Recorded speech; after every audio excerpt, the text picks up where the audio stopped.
भाई आजकल मेवात के अंदर एक यात्रा निकल रही है, वंदे सरदार एकता यात्रा। इस यात्रा का मकसद क्या है, कौन इसको निकालने वाला है, कौन इसको फंड करने वाला है और क्यों निकाली जा रही है, इसके बारे में किसी को कुछ नहीं पता।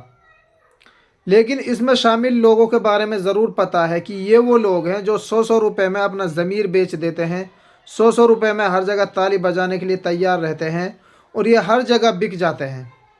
इन्होंने अपने साथ दो चार लेडीज़ को ले रखा है जिनके कैप पहना रखी है, चश्मे पहना रखे हैं और गले में सीटें लटका रखी हैं, जिनसे वो फीलिंग ले रहे हैं कि भारत जोड़ो यात्रा जो राहुल गांधी ने निकाली तो उनके अंदर भी यही फीलिंग आ रही है।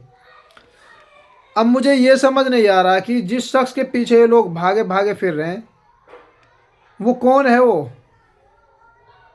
कोई प्राइम मिनिस्टर है, चीफ मिनिस्टर है, कोई मिनिस्टर है, कौन है? अरे कोऑर्डिनेटर है, मीडिया कोऑर्डिनेटर, वो भी मुख्यमंत्री का। तो इसका सीधा मकसद हुआ कि ये बीजेपी की यात्रा है, आरएसएस की यात्रा है।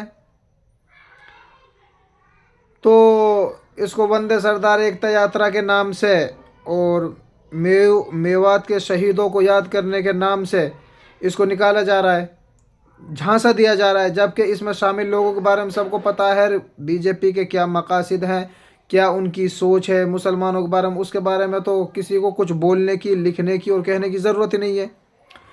लेकिन मुझे ये समझ नहीं आ रहा कि तुम्हारे सामने कोई ऐरा गैरा कोई भी आ जाता है तुम उसके पीछे भागने लग जाते हो, ना ये सोचते हो कि इसका मकसद क्या है, इसके पशे पर्दा ये क्या, अपने कौन से विचार, अपनी कौन सी सोच आपके अंदर डालना चाहता है। मुझे पता है इस यात्रा का मकसद क्या है। इस यात्रा का मकसद ये है कि जब ये शख्स एक वीडियो में कहता है कि मेवात के बारे में लोग ये कहते हैं कि ये लोग वंदे मातरम नहीं बोलते, आप लोग बोलते हो ना, तो लोग उसके साथ वंदे मातरम बोलते हैं। फिर वो कहता है कि आप लोगों के बारे में कहा जाता है कि भारत माता की जय नहीं बोलते, तो आप लोग गर्व से कहते हो ना भारत माता की जय, तो बेवकूफ़ लोग कहने लग जाते हैं भारत माता की जय। यही मकसद है इन लोगों का। आरएसएस के जो विचार हैं वो तुम्हारे अंदर पेवस्त करना, तुम्हारे अंदर घुसाना, तुम्हारे जहनों को, ये साजिश के तहत तुम्हारे जहनों के अंदर ये चीज़ें डाली जा रही हैं और ताकि एक ज़मीन पैदा की जा सके आरएसएस के काम करने के लिए और बीजेपी की राह हमवार करने के लिए। यहाँ पर पहले ही एक राह हमवार करी जा रही, रास्ता बनाया जा रहा है इस शख्स के ज़रिए, और तुम उसके पीछे भाग रहे हो आवारों की तरह। कुछ गैरत होनी चाहिए, कुछ ज़मीर होना चाहिए। कुछ पद के लिए, किसी लालच के लिए, अपना आप को चमकाने के लिए, फ़ोटो जीवी और मीडिया में आने के लिए, या फिर कुछ लोकल लेवल पर लोगों को दिखाने के लिए। अरे सबको तुम्हारी कोड़े बराबर भी ज़रूरत नहीं, इज़्ज़त नहीं होती लोगों के दिलों में, तुम्हारी ज़र्रा बराबर इज़्ज़त नहीं होती। तुम्हें सब लोग बिका हुआ बोलते हैं, तुम्हें सब लोग ज़मीर फरोश बोलते हैं। तुम क्या क्या विचार लोगों के अंदर डाल रहे हो? क्या क्या भाई मैं कहता हूँ कि अगर वंदे मातरम एक टाइम को अगर कानून में लिख दिया जाए, संविधान में लिख दिया जाए, तो क्या सही होगा? क्योंकि ये हमारे जो रिलीजन का फंडामेंटल है उसके खिलाफ है।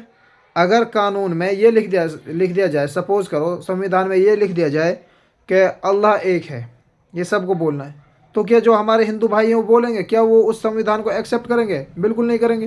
क्योंकि संविधान का मतलब ये है कि जो सबके जो रिलीजियस टीनेंट हैं, जो फंडामेंटल हैं, उनको इज़्ज़त करते हुए, उन सबको अपने अंदर समोए हुए सबकी इज़्ज़त करे। किसी के फंडामेंटल जो रिलीजन के जो फंडामेंटल टीनेंट्स हैं, कंपोनेंट्स हैं, उनको हर्ट ना करे।